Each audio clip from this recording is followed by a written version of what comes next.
Think that? Yes, I am. 8, 7, 6, 5, 4, join me, 3, 2, 1, blast off! Welcome, let's rise in body and our spirit and sing our opening hymn. We definitely got feedback here, folks. Hymn number 1023, Building Bridges.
Can you hear me?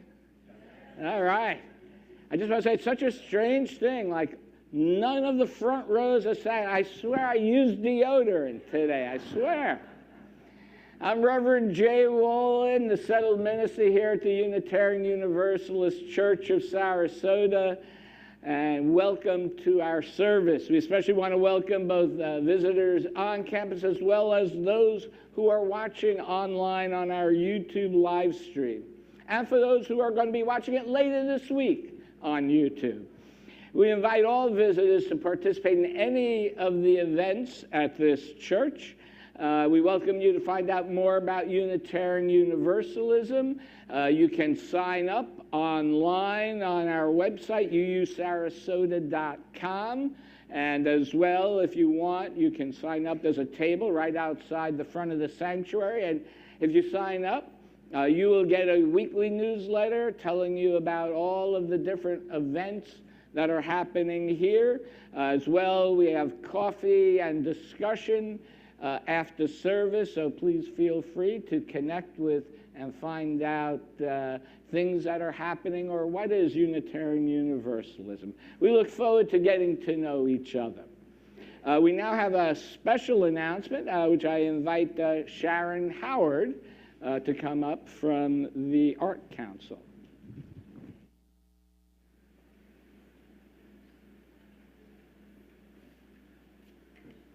Thank you. Good morning. I'd like to share with you information about the traveling exhibit, Focus on Abortion, Americans Share Their Stories. It's featured in the Lexile Gallery now through September the 7th. We invite you to the reception following the service today. The exhibit was produced by portrait photographer, author, and teacher Rosalind Banish, known for documenting human issues and first-person narratives. She provides a platform for voices to be heard and of individuals who've had abortions or those who are close to that experience. Includes partners, friends, relatives, and professionals who provide abortion care. Rosalind made sure that the stories that you will experience today came from diverse social economic backgrounds, people of different faiths, people that live in the suburbs, urban areas, as well as the countryside. The narratives touch on complex circumstances leading up to the decisions made about the person's reasons for having the abortion, their ability to access health care, and their life after having had an abortion. If Rosalind could be here with you today, she would say that her book and her exhibit are a result of her concerns about abortion access.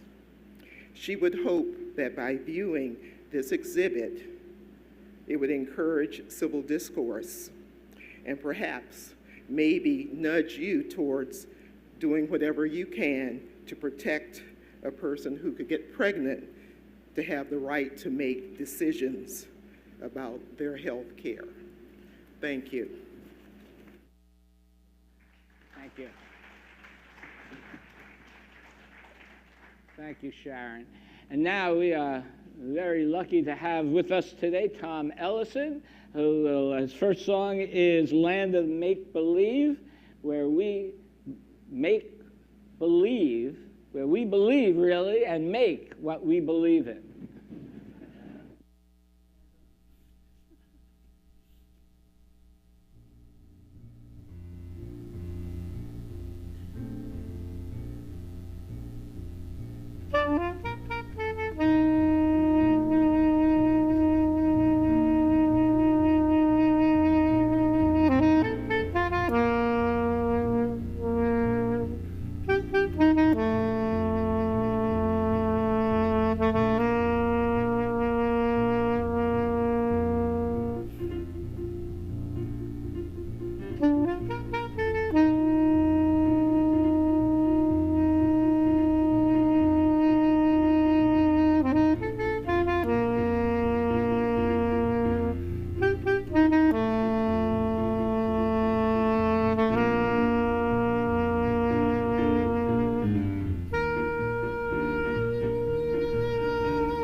So October 15th, we will have a congregational meeting to, among other things, vote on whether to adopt the 8th principle for our congregation. Today, Aubrey Phillips from our racial justice team will share why she supports the 8th principle.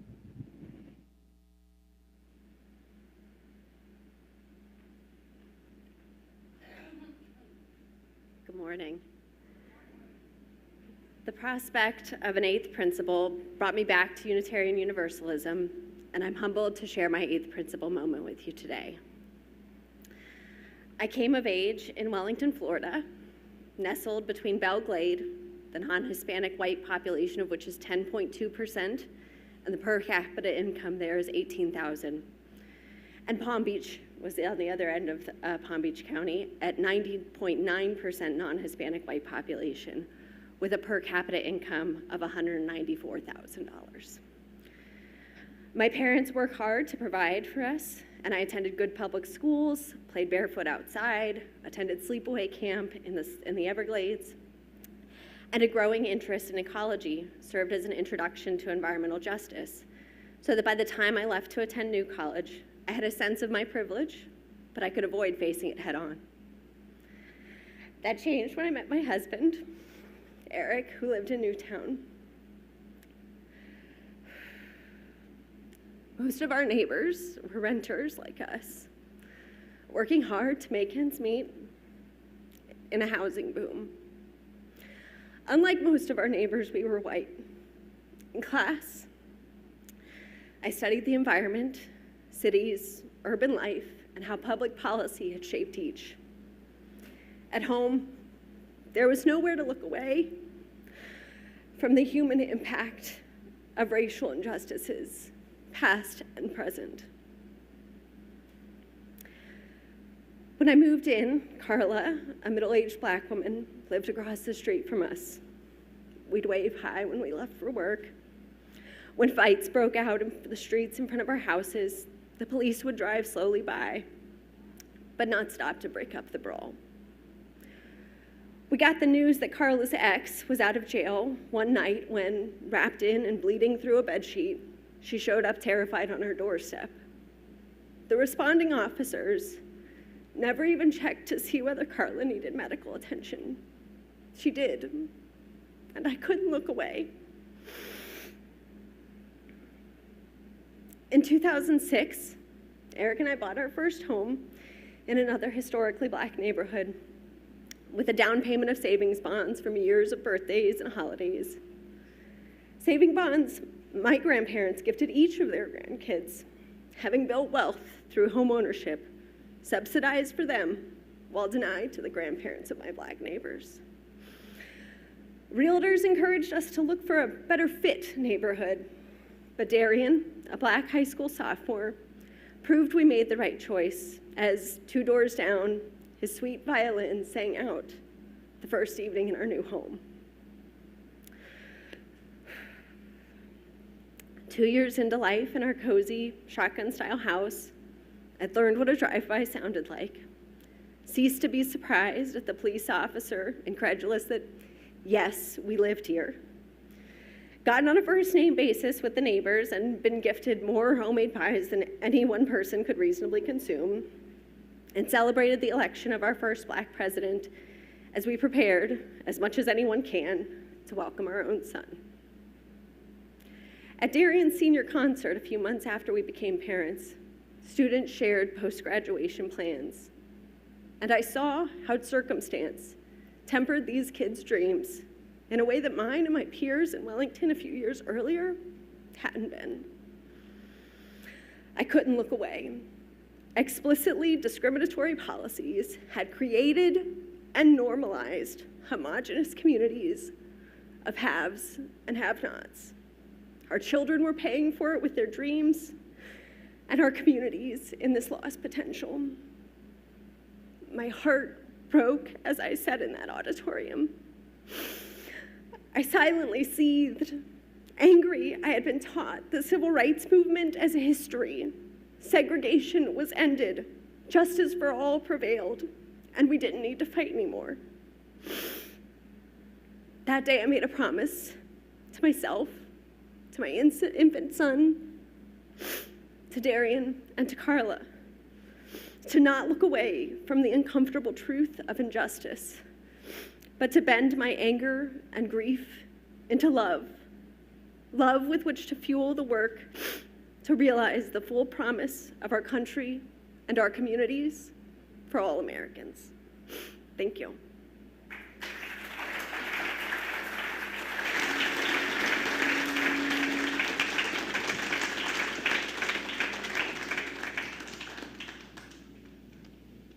Powerful, powerful testimony. Please join us now in lighting our chalice while we affirm an Article 2 proposed value. Please join in together. As we light this chalice, the symbol of Unitarian Universalism, we affirm our value of justice. We work to be diverse, multicultural, beloved communities where all thrive. We covenant to dismantle racism and all forms of systemic oppression. We support the use of inclusive democratic processes to make decisions within our congregations and society at large.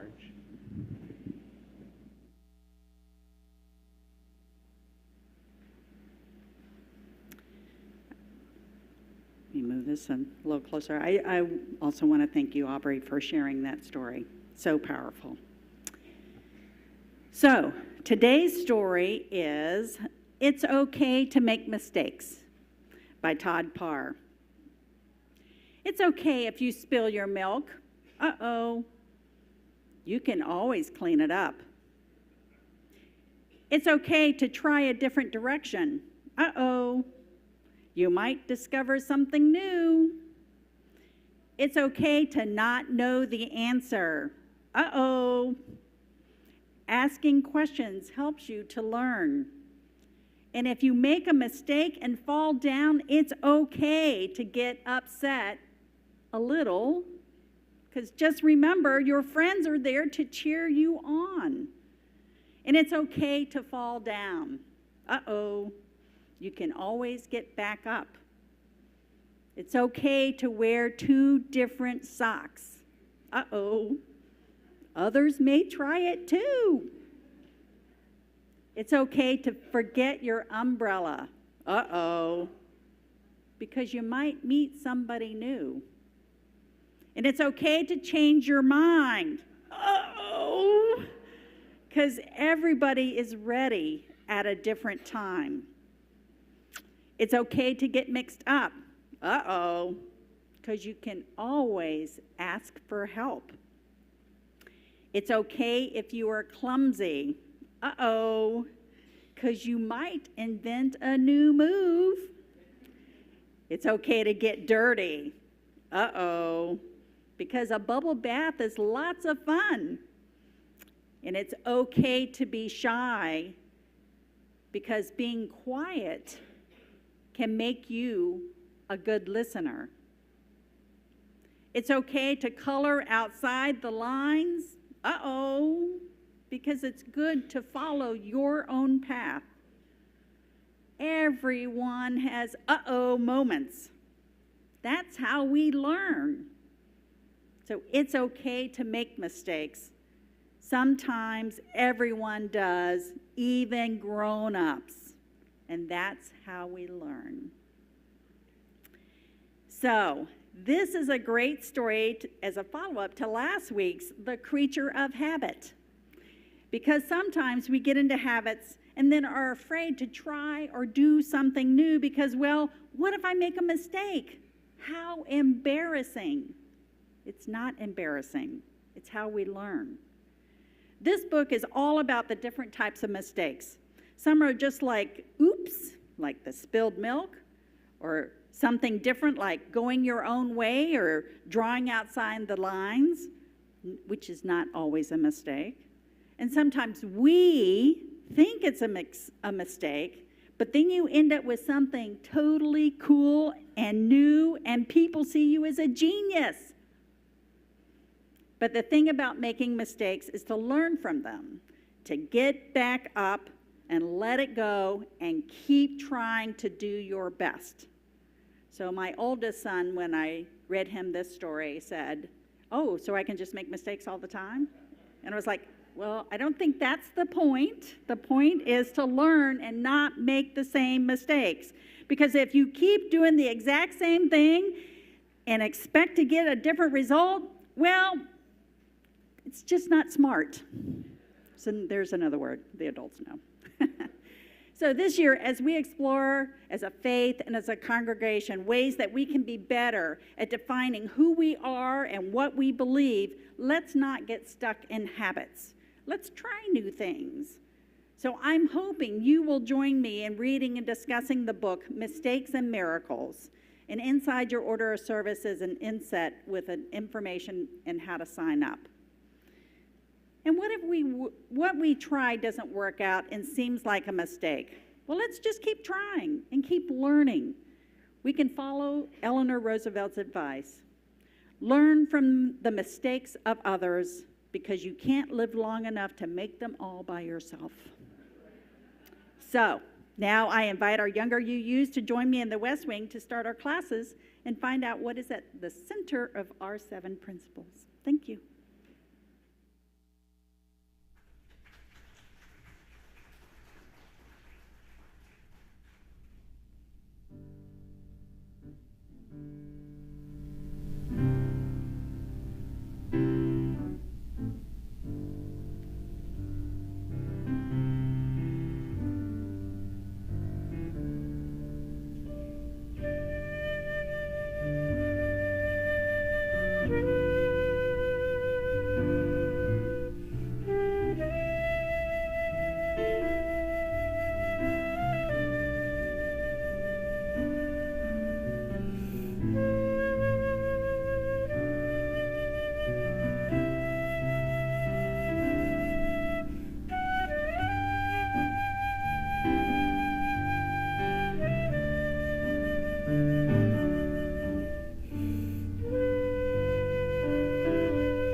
don't think I need centering words after that. I feel very centered. Well, our centering words today, since I gathered them, are from Karen Lynn, the co-author of the book Mistakes and Miracles. And she writes, "Joyful is a word that resonates with me. Through both the tears I have shed and the laughter I have shared with my many companions on the journey, there has been great joy as we all seek to build the beloved community, to live fully into our humanity, and above all, to answer the call of love.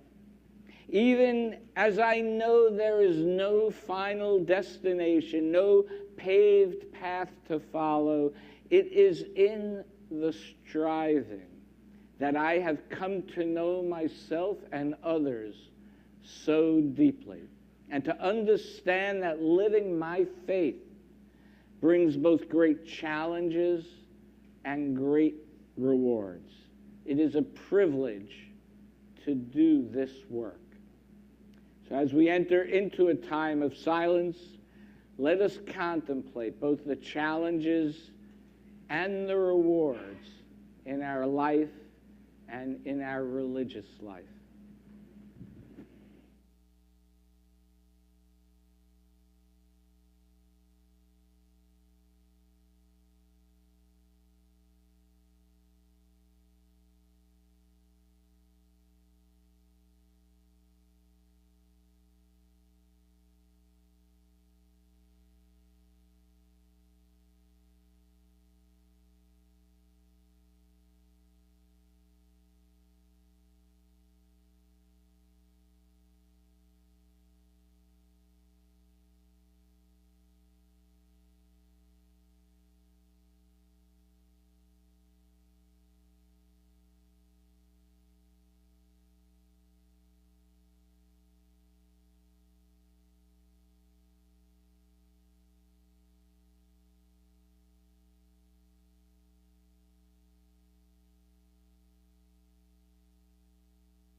So, as you heard from Catherine, monthly, starting this Thursday night at 6:30 p.m., and the fourth Thursday thereafter until April, with the exception of December, for the holidays, Adult Religious Education will lead an in-person study on the book Mistakes and Miracles, Congregations on the Road to Multiculturalism. There'll also be a Zoom class on the following, Zoom-only class on the following Sunday afternoon. And I have to say, I like the phrase "on the road," not only because I like the song by Willie Nelson. I really didn't like the Bing Crosby movies all that much, "On the Road." But I like it because it shows that it's a journey that we are taking together, right? A journey Unitarian Universalism has been taking for a very long time. Since the consolidation of the Unitarians and the Universalists in 1961, there have been 96 statements issued that include the words racial justice, including business resolutions, general resolutions, responsive resolutions, statements of conscience, actions of immediate witness. We also have had 57 such statements as an association that included the word multiculturalism. And more importantly to us here, I look to the goals that the board of this church has set the past 2 years since I arrived. Last year, one of the specific goals was educating our congregation on diversity, equity, and inclusion. And that is always an ongoing journey. And parts of that journey last year included a workshop we had that was led by Paula Cole Jones entitled Building a Culture of Inclusion. Now, out of that workshop developed an idea that became a board goal for this current year, which is to create a community of communities. Now, when the UUA promotes something, I think it's always important to explore it. When our board sets a goal for something, the success of its implementation rests with congregants willing to support it. So therefore, I encourage you to be curious, not just about what it means to be a multicultural congregation, but why it is important. Now, I have to go no farther than the name of our association and our principles that we covenant to promote for an answer as to the why. Unitarian, although originally signified the oneness versus the Trinity of God, has come to mean the oneness of all things, meaning there is something underlying existence that connects us all. And this is exemplified in our 7th principle, respect for the interdependent web of existence of which we are a part of. Universalism means everyone is included, everyone. And this is exemplified in our principles as well. The inherent worth and dignity of every person, right? Justice, equity, and compassion in human relations, all human relations. The goal of world community with peace, liberty, and justice for all. Not just for you, not just for me, for all. These principles are what guide us as a religion. If we are all different manifestations of one creation, or to put another way, different manifestations of the evolution of humankind, it is important to gain an understanding of what it means to be multicultural. Since multiculturalism is often mentioned in the same breath as anti-racist and anti-oppression, I think it is important to point out that multiculturalism is more than just race and ethnicity. Certainly, to be multicultural requires one to be an anti-racist, but it is deeper and wider than just that. Multiculturalism includes being multi-generational. Multiculturalism includes the plurality of our theology. Multiculturalism includes the different styles of leadership. It includes different preferences in music. It includes different ways of taking in information, right? Including, we talk about all different types of learners for those in education, including auditory, logical, visual, musical, kinesthetic, to name just a few. Why I like to dance and clap when we're singing, right? Not everybody does, but that's how I take in information sometimes. The book indicates that some thinkers and organizations have chosen the phrase intercultural versus multicultural. They believe multicultural just describes a community that has and accepts multiple cultures, whereas intercultural indicates that multiple cultures engage with each other. And I'm quoting from the book here, and I quote, "Intercultural communication focuses on the mutual exchange of ideas and cultural norms where no one is left unchanged, because everyone learns from one another and grows together," end quote. And I believe that by growing together in depth and width of our being in relationship with others, we are creating the beloved community. In describing the theological and philosophical underpinnings of multiculturalism, the book actually mentions beloved community 214 times. This is why I love Kindle, because I can just search and it gives me that information. It was pointed out last week in our congregational conversation about when we talked about our potential name change. It was said I use the phrase beloved community often, which I guess in retrospect is true. And if this phrase, though, underpins what we are looking to accomplish, an ideal to aspire to, let us look more closely at what that actually means. Now, I imagine many of us have probably first heard that phrase in the speeches and writings of the Reverend Dr. Martin Luther King. But the Martin Luther King Center cites that the phrase beloved community came from the ideas of the 20th century objective idealist philosopher Josiah Royce. Now, I found it fascinating that the idea came up in Royce's book, 1908, entitled The Philosophy of Loyalty. I thought that was interesting. He wrote in there, and I quote, "We all think too often of loyalty as a warlike and intolerant virtue, and not as the spirit of universal peace. Enlightened loyalty means harm to no one person's loyalty. It is at war only with disloyalty, and its warfare, unless necessity constrains, is only a spiritual warfare. It does not foster class hatreds. It knows of nothing reasonable about race prejudices, and it regards all races of people as one in their need of loyalty," end quote. It's very powerful to think of it in a sense of loyalty. So not just loyal to my opinion or our position in the world or only our needs. Beloved community asks us to be loyal to the needs of all people.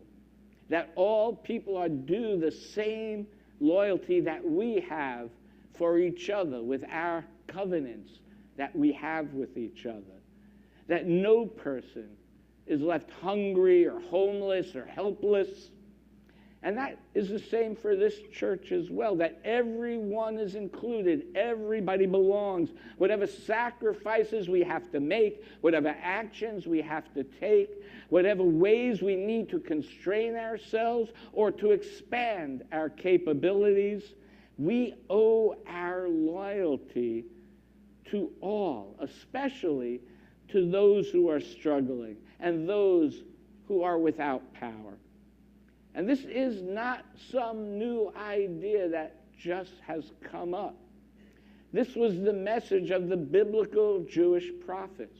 This was the message of Jesus of Nazareth over 2,000 years ago. This was the message of the Unitarian transcendentalists in the 19th century who talked about salvation by character. It was the message of Mohandas Gandhi, whose nonviolent protests ended colonial rule in India in the 20th century. And it was the message of Martin Luther King Jr. in the late 20th century of this country as he spoke to end segregation. Our principles, as I read earlier, are deeply, deeply connected to these notions. And I said about desegregation, but King really spoke of a difference between integration and desegregation, right? Not just to be together physically, right? in lunch counters or schools, but integration meant to be accepted spiritually into the fabric of America for who they were as individuals. In the same way, I believe there is a difference for us between being welcoming and being inclusive, right? Being welcoming is inviting others who might be different than the majority of the congregation to feel comfortable being here. But often and historically, as an association, that meant they had to adopt our way of doing things, adapt their cultural background to our cultural background. And what being inclusive and multicultural requires us or asks of us is to adopt and adapt to others' cultural backgrounds as well. We have to move away from this duality of either or, right, to more of a both and, right? I invite us to move towards a creation of a beautiful mosaic. I encourage you to explore how we can support others here on their journey, by supporting others, by being loyal to others, the loyalty we owe for being alive, the loyalty we owe for having found this beautiful community, this loving community, having that loyalty of having found each other, right? Let us make it easy for others to be here and experience that as well. Let us do everything we can to help others feel that they belong just as you feel you belong. Yes, it may be uncomfortable at times, but by doing so, we will find ourselves enriched and transformed. And that, to me, is the spiritual gift of multiculturalism, that we become enriched and we are transformed by our experiences with people who are other than us. As a tangible sign of the philosophical idea of support, something I know that makes some of you feel uncomfortable, we invite you now to be as generous as you can as we take our offering, so that we can continue exploring on the road together. For those online or for those here with a cell phone, you can either donate. There's a link in the YouTube or a QR code as well. Let this sacred time begin.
Our next reading is from the words of Bishop Carlton Pearson. Fellowship, communion, koinonia are as the work of discovering and celebrating what is common to us. Not necessarily what is familiar to us, but what are our commonalities. To me, that's what universalism is. The recognition and celebration of our commonalities. And the thing that is most common about us is diversity. Our differences of opinion, of appraisal, of appreciation or depreciation.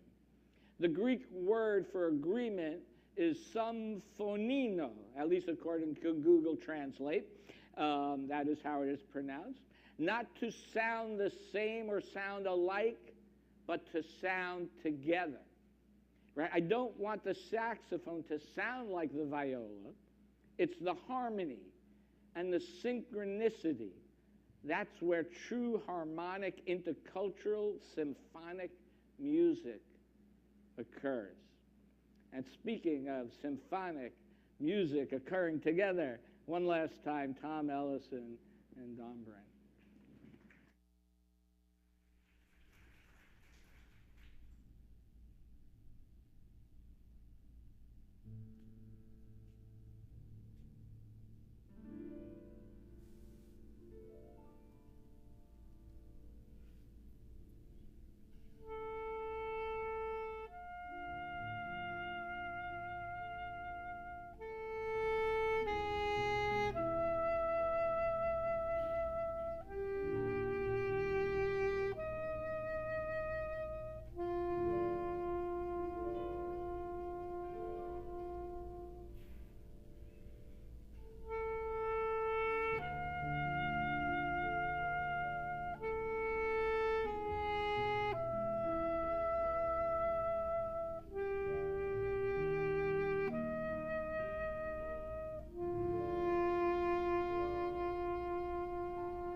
my first reflection, I focused on the what and why of multiculturalism. Now I want to talk a little bit about the how.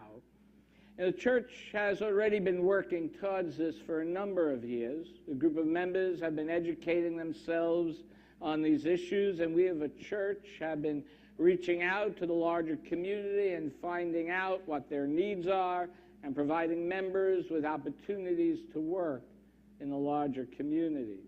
We've often will continue to offer multiple opportunities to learn. And of course, we already have multiple different cultural communities within the church right now that gives us the opportunity to continually learn how to communicate with others, to empower others, and to practice inclusiveness with others. Now, part of my theory of social change is experimenting by building models, and then once we find something that works, we should replicate it. The book Mistakes and Miracles looks at various Unitarian Universalist congregations and finds the commonalities of methods and experiences that have worked, and as well experiences that have caused struggle. Thus the title, Mistakes and Miracles. I think we can all personally relate, despite what we all may think. We do make mistakes. Sometimes we are wrong. And the key, though, when we make a mistake, when we are not our best selves, is not to get defensive about it, but to ask forgiveness. More importantly, to gain a real understanding so as to prevent, as Catherine said before, making the same mistake again. And it's also true that every congregation is not the same. So what we read in the book, it may not apply to us. Members are different. The communities they live in are different. The context of their ministry may be different. But still, it is important to learn from others to help guide us on this journey for our context in this congregation, in this community, at this point in time. And we certainly, in the larger community here, have some challenges that we can and should work to overcome. Now, the book lists common threads that the author believes are necessary on the path to multicultural ministry, and the authors readily admit that no one congregation embodies all of these common threads, and congregations almost never implement them fully. They are not a roadmap or a to-do list, but rather they often offer multiple points of entry for congregations that want to launch or deepen their ministry. Now, I'm not going to read all of them to you now. You're going to have to come to the class or read the book to find out they are. I could do a sermon on every single one of them. But looking at the list, there are clearly some that we are stronger in, and there are others that we still need to work on. But I invite you to attend the class and to share with each other what your thoughts are. The one commonality, I think, though, that is critical to the list, is entitled Relationships, Relationships, Relationships. I truly believe the more authentic relationships we have with each other and with people who are different than us, the richer our lives become. And I do think that is the most important part of this endeavor to remember, that developing a multicultural community is a practice that allows us to grow as human beings. And to me, that is one of the purposes of coming to church, to see the world beyond our own perspective and context. Now, I love the metaphor that from the reading from Bishop Carlton Pearson, where he likened multiculturalism to a true harmonic intercultural symphonic music. Now, Bishop Pearson was the subject of a movie called Come Sunday.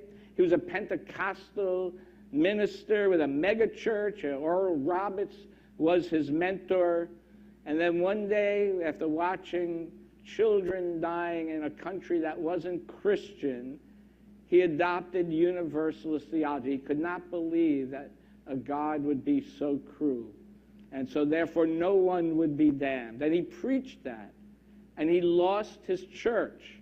And with a small group of his followers that stood by him, he merged with All Souls UU Church in Tulsa, Oklahoma.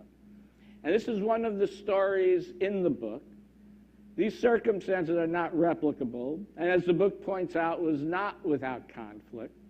But still, the story shows us what can happen if we are open to the possibilities around us.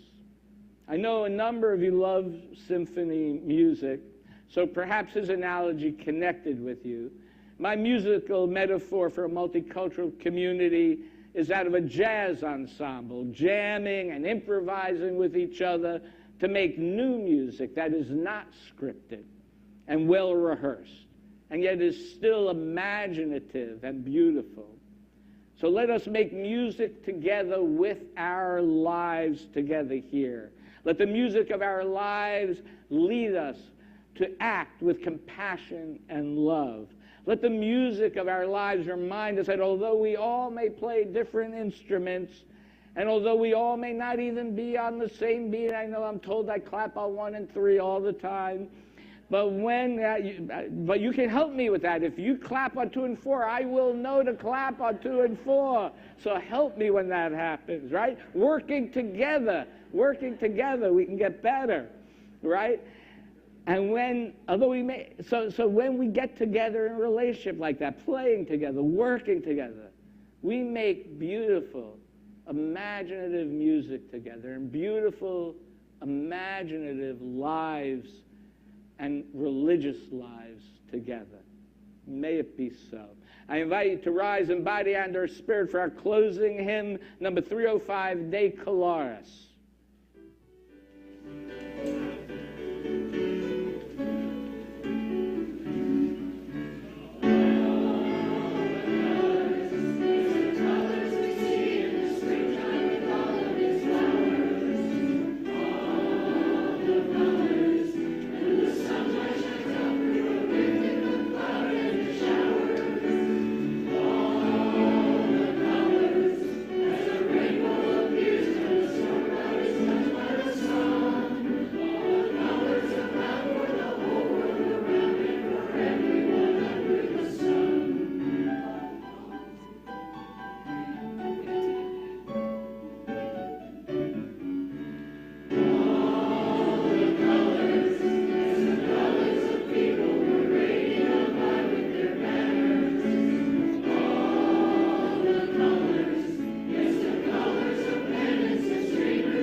Please join me now in extinguishing our chalice.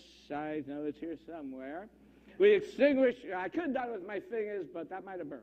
We extinguish this flame but not the light of truth, the warmth of community, or the fire of commitment. These we carry in our hearts until we are together again. Thank you for your presence here today. Please go to the art exhibit after the service, get some cookies, talk, chat amongst yourselves.